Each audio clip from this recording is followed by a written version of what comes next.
Hello again, and it's time for another project.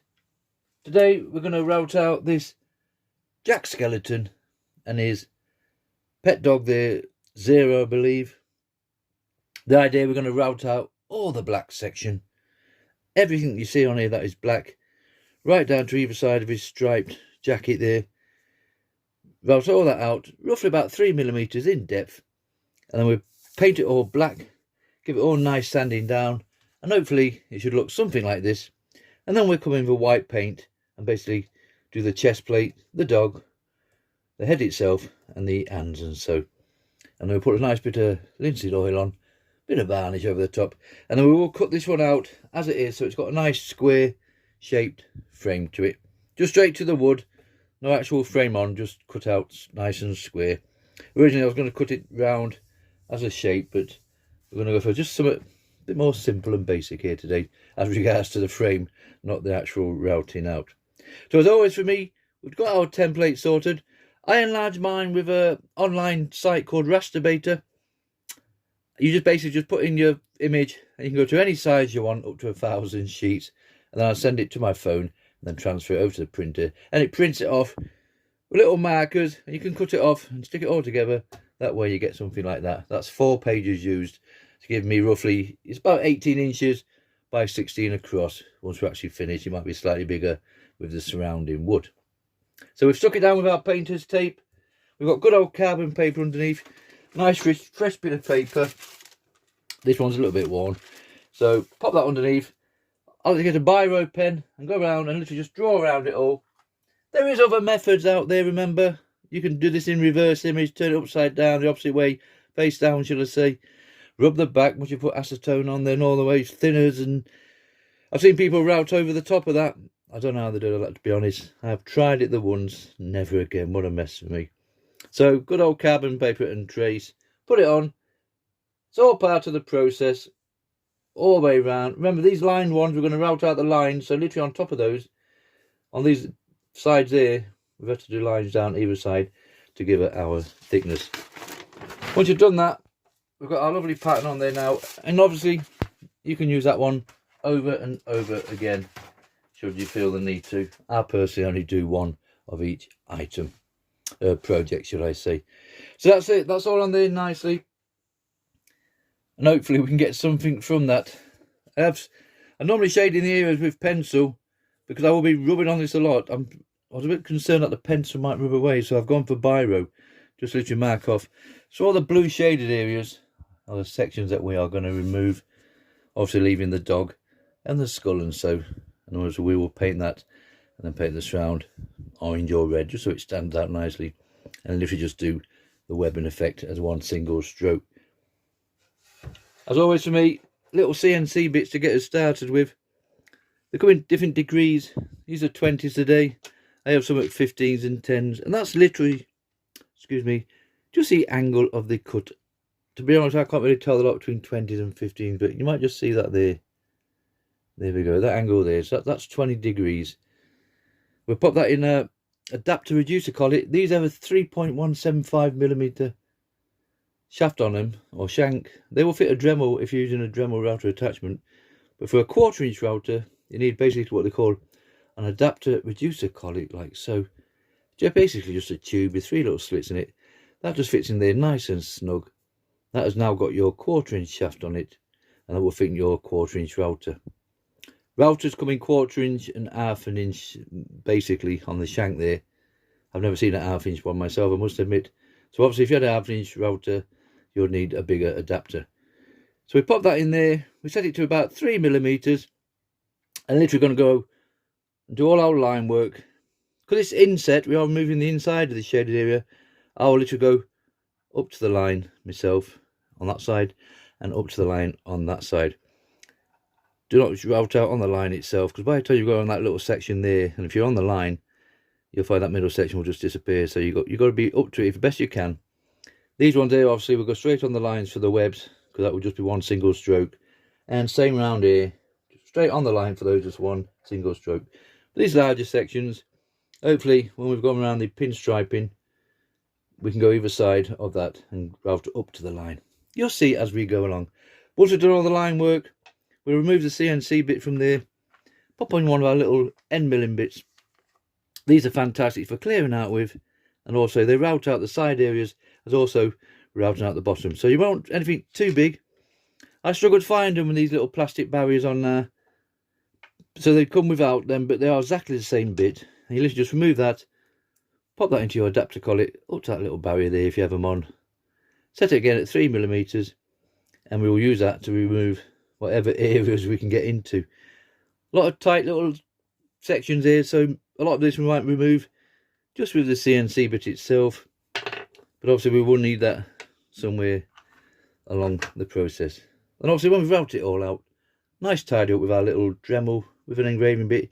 Just make sure we're getting all these little tight areas, get rid of all that dust, and then we'll just pop on our black paint. I like to brush my paint on. You could spray that just as easy and sand it off, brushing the paint for me. And obviously when it's all nicely standing out, all the black sections, we will come in with our white paint and just paint all the little areas that are left raised up. And then we'll get a nice roller, a straight line, and cut it out. We don't want it as big as this. There's a couple of holes there. This is recycled pine, by the way. This was literally part of a wardrobe or a table. So you can see it's got sections here that are cut out. The back sections had pieces missing here, but we will sort all that out. That's still nice and smooth, and it's ideal if you're just starting on routing or scroll saw work. Don't feel the need to go out and purchase expensive woods. A week or two down the line, you might just find that this is not your cup of tea, so you've wasted your money. So always try and recycle wood if you can. Look on free items on Facebook, stuff like that. I pick up wood from 3 or 4 doors away, and they're more than happy to pass it over to you. It saves them taking to the tip or the recycling plant, whatever you guys want to call it. So okay, there's all our little image done. We've got our CNC bit, nice new one today. We'll pop that back into the adapter reducer collet, 6.35mm, remember. We'll start routing them out. I do have a little gauge somewhere if I just find it quickly. It says hopefully that's not the one. Just bear with me. Here we go, we found it. I have so much stuff in it, it's unbelievable. I made a couple of gauges like so. And you'll put your router on there. So set it to that depth, or if you want to go deeper and deeper and deeper. You certainly wouldn't go that deep with the router bit. Not one of these anyway, you'll probably end up breaking it. So they're my 2 favourite ones, 3mm, and I think there's a 4mm. And that literally is the same thickness as one of your bits. So you literally just slide your thumb across here and it's nice and smooth. And that's plenty deep enough for what we want. So we'll pop that in the router, put the router on top of here, set it to that depth, and then we'll start routing this one out. Right, just before we do start routing out, I did a couple of samples with that 20-degree router bit, and that would work fine, but it just seems to be pulling its way through, and I'm not too comfortable with it. So we've swapped it for a 15-degree. Not a lot in it, but just enough. Just see there, it's more of a point on that one. There we go. And that one's cutting in a lot easier and a lot smoother. Obviously with these smaller bits here, you can see that's full of dust. Obviously when we blow that dust out and clean it out, that'll be clear enough just for our webbing effect down these side areas. Okay, so we've got the 15-degree CNC bit in the router there. Remember, we've set it with our little depth gauge like so. So we know it's about 3mm, that one there. And that's good to go. So we're going to do all the lines with that. And then when we come back, we'll put on the end milling bit, should I say? End milling bit. And basically route out all the bluey areas. Okay, let's start routing this one out.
Okay, so we've made it all the way round with that CNC bit. Quite dusty is this recycled pine today, and most of these cutouts are still compacted with dust, but that's no problem. We'll clear all that out and blow it all out and clear it all. You notice here on the actual jacket itself, I literally just did all that with the CNC bit. It's coming off really easy.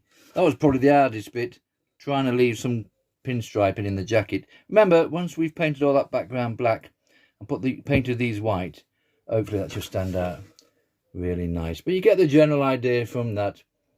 Now we're going to pop on an end milling bit. I've got a small one. These are all eBay and Amazon. I've used these on 90% of my projects. I've certainly got no issues with them. They do have the same size shaft as the CNC bit, 3.175mm. So you literally just remove your CNC. You will get a lot more projects out of that for sure. And then literally just sliding your end milling bit up to that little barrier. I struggle to find them with the little barrier on now. So they come without that green on and different colours. But they are exactly the same piece. And we'll set it to 3mm or whatever we've set this in. So we pop that in the router, pop it on there, get that depth, and literally just going to clean out the remaining of the blue. Now there's not a lot. There's some obviously bits down here. That's the main bit there around his collar and these shoulder pieces there, whatever that is, I must admit. And the eyes of the skull. And that little bit there up at the top.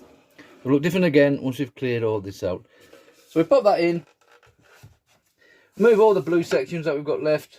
And then we'll give it a nice tidy up with an engraving bit on a Dremel, and then we'll work out what size frame we're going to leave it on. Let's go use the end milling bit first and give it all a nice clean out.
Right, so we've made it all the way round with our end milling bit. That went through that, no problem whatsoever, and everything's still intact. I did have one issue with this, and I'm going to have to be honest with you. I lost my concentration just a little bit, and I routed out one of the stripes on the pinstripe there of his arm. So when I looked, and you could have left it, it just left a little wider gap, and it was just bothering me a little bit. So I literally just sanded down and shaped another little stripe and glued that on, and that's good to go. And I'll keep that secret as long as you don't tell anybody as well. So it's all routed out. We've done away with our CNC bits. We can do away with the end milling bits. Now the next stage for me is just a little bit of a tidy up. Just get inside these areas here that got dusted and stuff. For that I use these little engraving bits from eBay. They come in all shapes and sizes like so. Just see that, can we? There we go, just about goes through it. And I get one with a nice flat bottom, one that's not too wide obviously. And I attach it to the end of a flexi cable. And I'm just going to go around and literally just give it a nice tidy up. Nice and relaxing, no rush. Get inside all these. Get inside that web effect there. Just to clear out all that dust. Hopefully. Give it a tidy up. And then we'll come in with a bit of good old sandpaper there. Just squash it together, make a nice shape. And that'll be enough just to squeeze in between. The idea now is to get rid of all these pen marks and pencil marks. And I will chance my luck and come over the whole thing with a little mouse sander there. Just got a bit delicate around these pinstripes. I just have nightmares of these things popping off. So we're going to have to be a little bit gentle over there. It might be a case of just rubbing it off with the sandpaper. So we give it all a nice clear up, and then we're going to decide about how big this shape is, or if we're actually going to cut it out as it is. We'll tidy it all up first.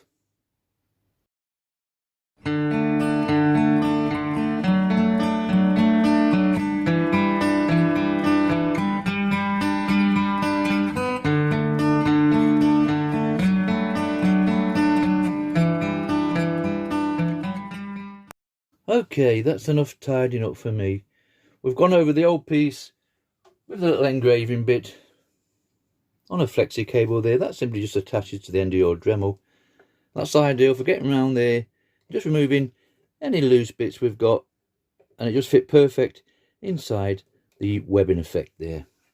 And then we've got a mouse sander. I did take a chance with a mouse sander. I was a little bit concerned about the pinstriping on the jacket there, but we had no problem. Everything stayed in place. And then a good bit of little sandpaper, just fold it in half to make a nice little slit piece, and that just fit in there nicely just to finish things off. And that's enough for me as regards to tidying and cleaning up.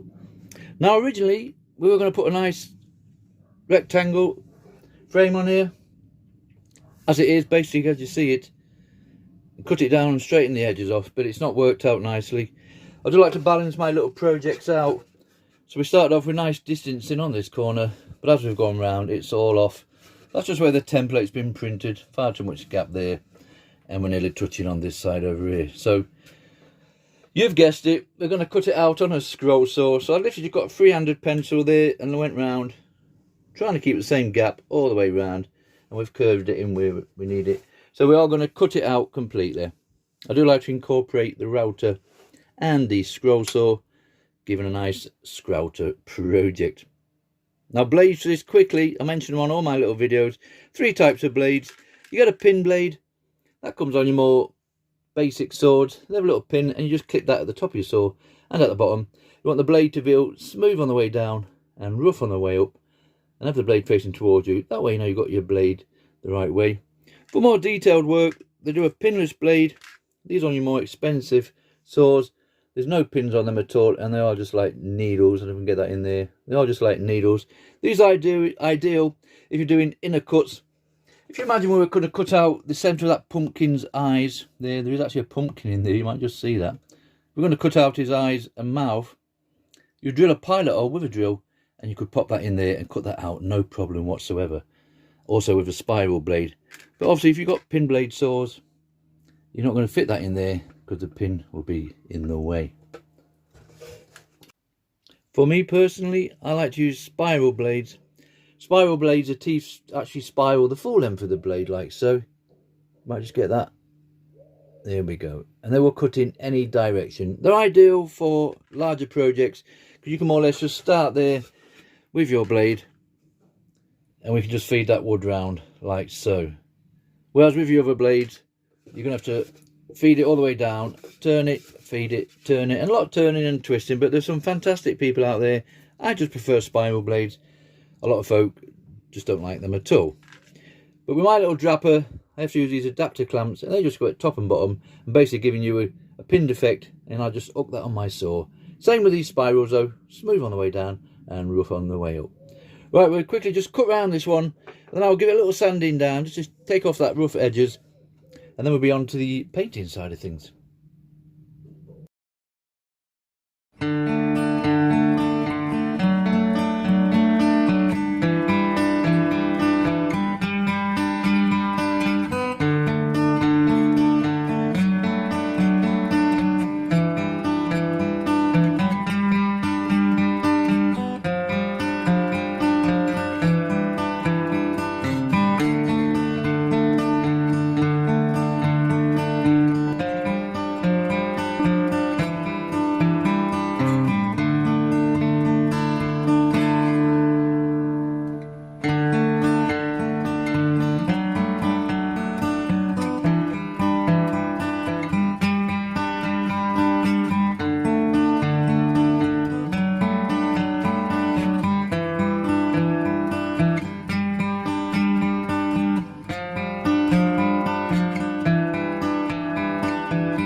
Okay, so we cut it out on our scroll saw with that Pegas number 5 spiral blade, and then I went over it with a mouse sander just to round off these edges, front and back, just to smooth things down and a general tidy up.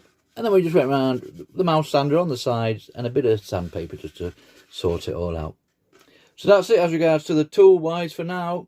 We'll want the sander a little bit further down the line once we've painted all this in here. We're going to paint all the black first into the routed out areas, and then we'll give it a nice sanding down so all this wood will be nice and crisp again, hopefully. And then we'll come on and paint the tops of these with our whites, and we'll work out what kind of colour we're going to put in that circle at the background. And for these side bits, a good old boiled linseed oil, I think, just to darken them down a bit, and then a nice little bit of varnish just to finish it all off. I do like a nice shiny finish to my projects, and we should be more or less heading towards the finishing line. Now normally with the black, I use Painter's Touch paints. Just about to see those there. I've got about a quarter in there and maybe half in that little one. My supplies are getting really low. I need to get my act together and get stocked up.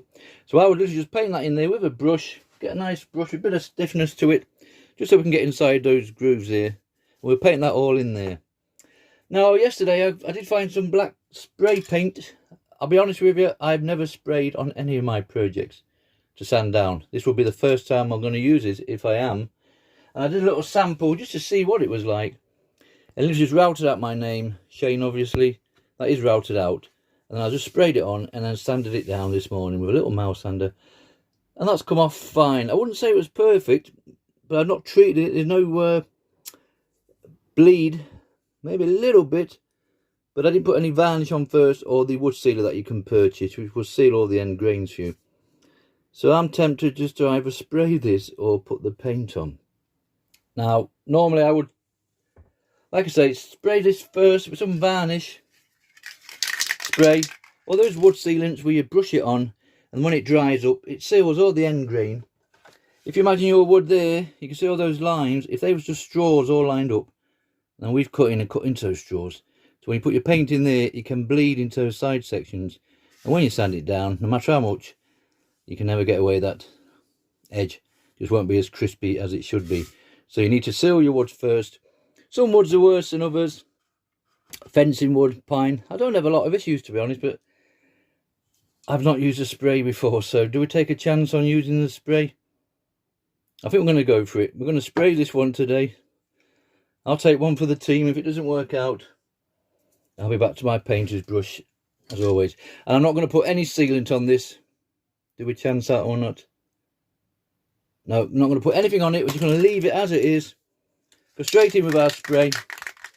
I will take this outside, but literally nice and gentle like so, until we cover the full piece. You get the idea from that. The hardest bit will get inside these little grooves here. So we'll go outside, get some fresh air, and then when we come back, we're going to sand it all down. And hopefully, it might come out something like that. Right, I've sprayed that 3 or 4 times. I still personally think me brushing the paint would have been a better option for me.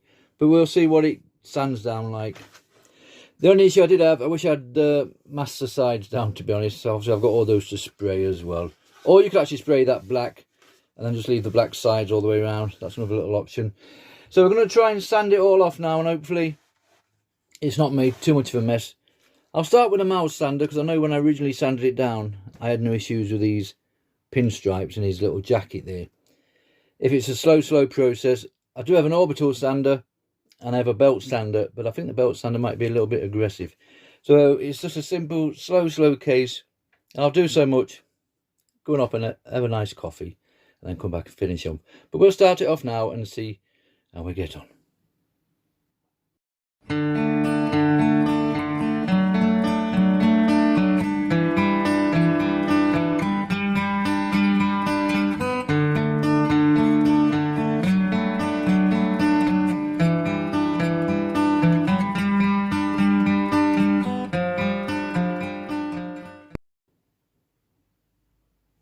Right, that's sanded down eventually in the end. I went from the mouse sander, starts off with, 80 grit on that to get us going. Finish on 120, and then we come in with a nice orbital sander there, just to finish it off with and work with it. The hardest part for me, to be honest, I did mention it, was tidying up the sides again. So next time I'll definitely put some tape on there and mask it off a bit. And any little bits that we can't get into inside there, I'm just going to leave them. I think that'll just add to the project itself. So that's it for the tools size of things. No more routing, no more scroll saw, no more sanding down. Just a bit of paint just to finish it off.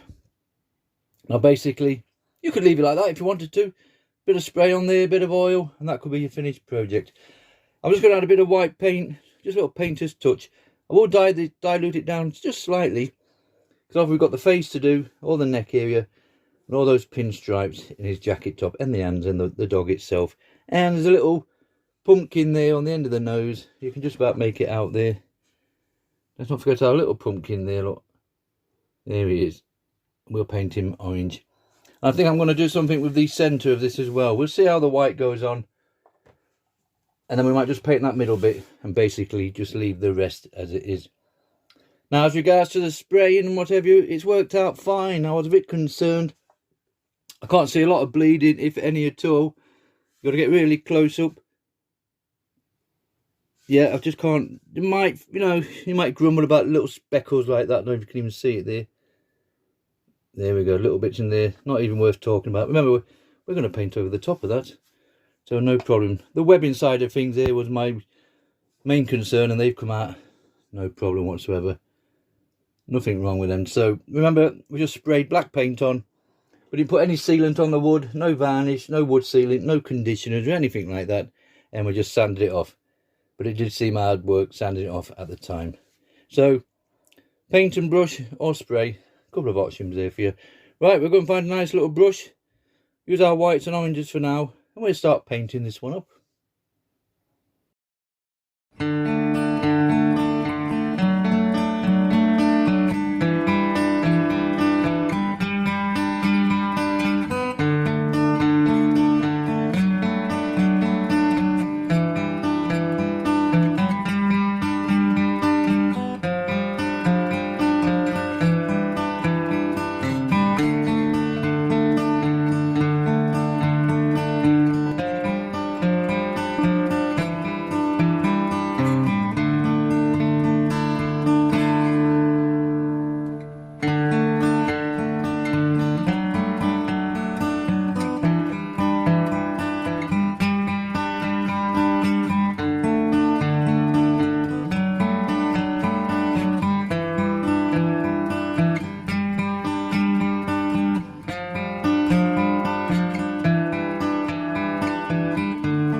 Right, that's it. This little project is finished. We came in with that nice varnish here. Just give it a nice... I do like a bit of shine on my little projects here, just to finish it off. And this little project is done. So to recap, remember we came in with our little CNC bits to do all our lines with. And then we come in with the end milling bits to do all our clear out. And then on this one, for the first time for me, we actually used black spray paint. So we sprayed it all black. And then we give it a nice sanding down. And then we come in with Painter's Touch paints to paint it all with. Quite happy with those. I've certainly got no issues with Painter's Touch. And they do well for outside projects as well. And then we just thought, well, we have some wood dye, light teak. So we use that on the surrounding area. And you guessed it, just to finish it off. Good old boiled linseed oil, just to darken the wood out on the outer section. And obviously, we did all the sides as well. And because I do like a nice shine on my little projects, we just come with any varnish that we could find on the day. And that's it. This little project is finished. So it measures in at 15 inches by 18 inches. Jack Skellington with his pet dog Zero, I believe his name is. Routed out on recycled pine, and then we use all our paints and dyes to finish it off with, and a nice spray varnish just to give us that bit of shine. I'll add a little hook later just for hanging purposes, but for now this little project is finished. Thank you very much for watching. Give it a go, just enjoy yourselves. Till the next one.